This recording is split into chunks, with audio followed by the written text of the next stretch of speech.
नमस्कार, मेरा नाम है गौरव और आप देख रहे हैं टीवी 24 नेटवर्क। और एक बार फिर से मैं हाजिर हूं हमारी महाकुंभ की नई श्रृंखला लेकर। हम आपके सामने लगातार शाम को 7 बजे हाजिर हो जाते हैं महाकुंभ की एक नई श्रृंखला लेकर। और इस बार जिस श्रृंखला में जो कहानी पर हम चर्चा करने आए हैं वो है कि क्यों हुआ था समुद्र मंथन।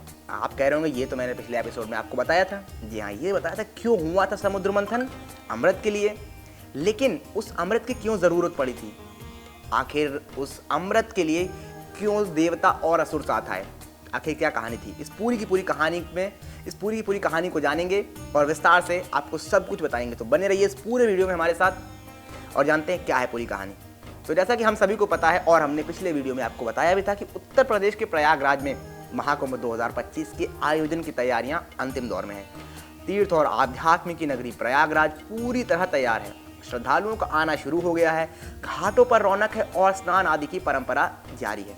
इसके साथ ही अखाड़े भी कुंभ नगर में पहुंच रहे हैं। कल्पवास की तैयारी है और साथ ही साथ तैयारी है उस आध्यात्मिक चेतना की खोज की भी, जो भारत की सदियों पुरानी विशेषता और परंपरा की खोज रही है। ये खोज है उस अमृत की जो मानवता को जिंदा रखने का एक जरिया है। इसकी कथा की बात करें तो विष्णु पुराण में यह कथा दर्ज है। सागर मंथन की कथा की मान्यता है कि प्रयागराज में संगम तट पर जिस स्थान पर महाकुंभ 2025 आयोजित हो रहा है, वहां युगों पहले आकाश से अमृत की बूंदें छलक कर गिरी थी। ये अमृत समुद्र मंथन से निकला था। आखिर क्या है समुद्र मंथन, उससे अमृत कैसे निकला? विष्णु पुराण में इसकी कथा दर्ज है, श्रीमद् भागवत पुराण में इसकी कथा दर्ज है, स्कंद पुराण और महाभारत में भी समुद्र मंथन का विस्तार से वर्णन किया गया है। तो आइए जानते हैं क्या है समुद्र मंथन और क्या है ये कहानी पूरी की पूरी, क्यों देवता और असुर एक साथ आए और क्यों इन्हें अमृत की जरूरत पड़ी। जानते हैं क्या है पूरी कहानी। कथा कुछ ऐसी है कि सतयुग में जब देवताओं और असुरों के बीच संघर्ष बढ़ गया तो उनके बीच सहमति बनाने के प्रयास के लिए समुद्र मंथन का सहारा लिया गया था। हुआ यूं कि ब्रह्मदेव के आदेश से ऋषि कश्यप ने प्रजापति दक्ष की 2 पुत्रियों दिति और अदिति से विवाह किया। दिति के पुत्र दैत्य और अदिति के पुत्र आदित्य कहलाए। त्रिदेवों और सप्त ऋषियों की सहमति से आदित्यों और दैत्यों को ही संसार में जीवन की प्रक्रिया और इसके संचालन की शुरुआत करनी थी। अदिति के पुत्रों को शांत और स्थिर स्वभाव ने उन्हें ग्रह नक्षत्रों तारा समूहों का अधिपति बनाया।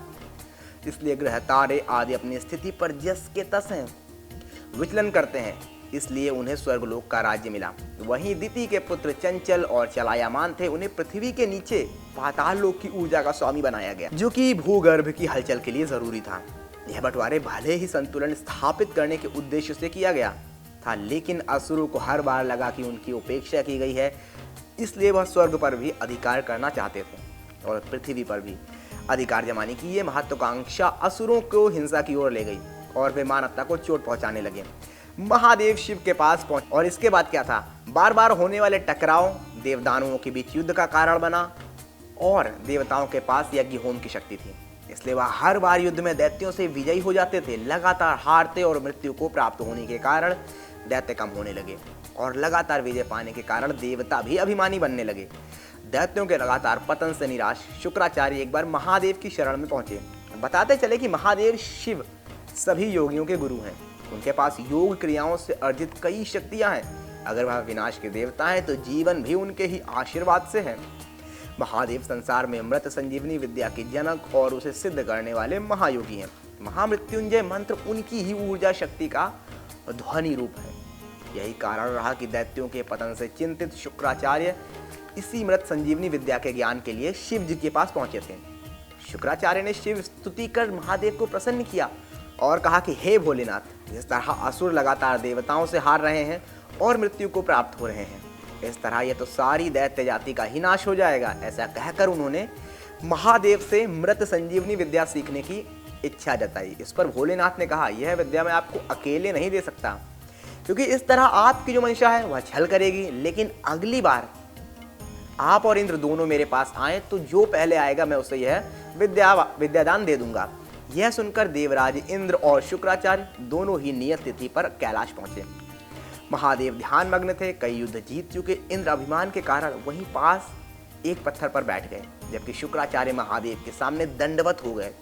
जब महादेव का ध्यान भंग हुआ तब उन्होंने शुक्राचार्य को दंडवत देखा, तब तक इंद्र ने भी उठकर प्रणाम किया।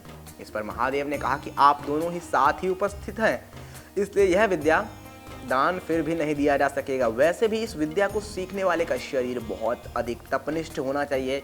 जो तपनिष्ठ की परीक्षा देकर योग्यता सिद्ध करेगा, संजीवनी विद्या उसे ही दी जाएगी। तब शुक्राचार्य तपनिष्ठ परीक्षा में सफल हो गए और उन्होंने संजीवनी विद्या सीख ली। और फिर क्या, इसके बाद जब भी युद्ध होता था तब शुक्राचार्य मृत दानवों को संजीवनी विद्या से फिर से जीवित कर देते थे और स्वर्ग पर दानवों का अधिकार हो गया था।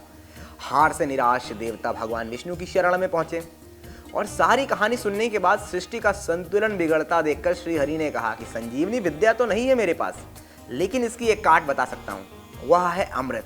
भगवान विष्णु ने समझाया कि उपाय तो यह है कि सागर मंथन किया जाए। यह सिर्फ भौतिक प्रक्रिया ही नहीं, बल्कि सभी देव अपना मन भी मथें और सोचें कि उनसे कहाँ और क्या गलतियाँ हो रही हैं। विचारों की लहरों का मंथन हो तो प्रगति का अमृत जरूर मिलेगा।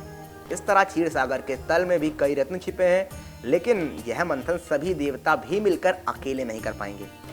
और फिर यह सुनकर देवताओं ने पूछा कि तो फिर यह कैसे संभव होगा प्रभु। इस पर विष्णु जी बोले, आपको और दानवों दोनों को ही साथ आना होगा। सृष्टि के लिए सभी प्राणी एक समान है, इसलिए कितना भी वैर और भेदभाव कर लीजिए, सत्य तो यही है कि आप सब एक हैं और एकता का परिचय ही तो देना होगा। यह सब अब यह देवराज की सूझबूझ पर है कि वह दानवों को कैसे मंथन के लिए तैयार करते हैं। उनकी यही सूझबूझ व धैर्य की शक्ति उनकी पहली परीक्षा भी होगी, जो यह तय करेगी कि देवराज और देवगण अमृत के लायक हैं भी या नहीं। भगवान विष्णु की बात सुनकर और इस पर विचार करने के बाद देवराज इंद्र पाताल लोक पहुंच गए। महाराज बलि ने इंद्र के आगमन पर स्वागत किया, लेकिन राहु ने पूछा कि क्या हारे हुए इंद्र शरण मांगने आए हैं। इंद्र इस व्यंग को सुनकर चुप रहे और तुरंत कोई प्रतिक्रिया नहीं दी। कुछ देर बाद की राजकीय बातचीत के बाद इंद्र ने बलि को स्वर्ग जीतने की बधाई दी और कहा कि युद्ध के बाद हर स्थिति में कई समझौते होते हैं। हमने कई बार युद्ध किया है, कभी आप जीते कभी हम जीते। हम इस बार संजीवनी विद्या आपकी जीत की सहायक बनी है, लेकिन मान लीजिए कल को हम शक्ति दोबारा जुटाकर आक्रमण कर देते हैं। तो यह सुनते ही शुक्राचार्य बोल उठे, यह दैत्य गुरु संजीवनी विद्या भूल नहीं गया है, मैं फिर से इसका प्रयोग करूंगा। इस पर इंद्र मुस्कुराए। उन्होंने शांत रहकर उत्तर दिया, आप समझे नहीं दैत्य गुरु, मेरे कहने का अर्थ है कि संजीवनी विद्या सिर्फ आपके पास है। आप प्रकृति के नियमों से परे तो नहीं है, यानी जब तक आप हैं तब तक ये विद्या आपके पास है, यानी आप नहीं तो विद्या नहीं। इंद्र का तर्क सटीक था और निशाने पर जा लगा। इस बात पर शुक्राचार्य भी लाजवाब हो गए। वहीं असुरों और दैत्यों ने पहली बार देवताओं की किसी भी बात पर सहमति जताई और आखिरकार देवराज अपनी पहली परीक्षा में सफल हो गए। देवों ने आखिर असुरों को सागर मंथन में साथ निभाने के लिए मना ही लिया। इसी तरह असुर और देव साथ साथ आए और सागर मंथन हुआ। इस मंथन से अमृत प्राप्त हुआ था। इसी अमृत की बूंद एक और घटना के कारण पवित्र नदियों में गिर गई। यहाँ आज तक महाकुंभ का आयोजन किया जा रहा है और हम देख रहे हैं कि जो 4 प्रमुख तीर्थ स्थल हैं, उत्तर प्रदेश का प्रयागराज, मध्य प्रदेश महाराष्ट्र का नासिक और इसके बाद उत्तराखंड और उज्जैन, इन जगहों पर आयोजन किया जाता है। लगातार ग्रह नक्षत्रों की स्थिति को देखते हुए इन 4 स्थानों पर महाकुंभ मेले का आयोजन किया जाता है और इस बार उत्तर प्रदेश के प्रयागराज में हो रहा है। तो बताइएगा ज़रूर कैसी लगी आपको ये कहानी, किस तरह से ये देवता और असुर आखिर किस वजह से उस अमृत को पाने के लिए साथ आए। समुद्र मंथन तो पता है, लेकिन समुद्र मंथन के पीछे की कहानी क्या थी शायद आप लोग को इससे पहले पता नहीं होगी, जो कि हमने आज आपको बताई। तो बताना बिल्कुल ना भूलें कैसी लगी कहानी, और कहानी पसंद आई हो तो चैनल को सब्सक्राइब, वीडियो को लाइक करना बिल्कुल ना भूलें। मैं गौरव मिश्रा, धन्यवाद।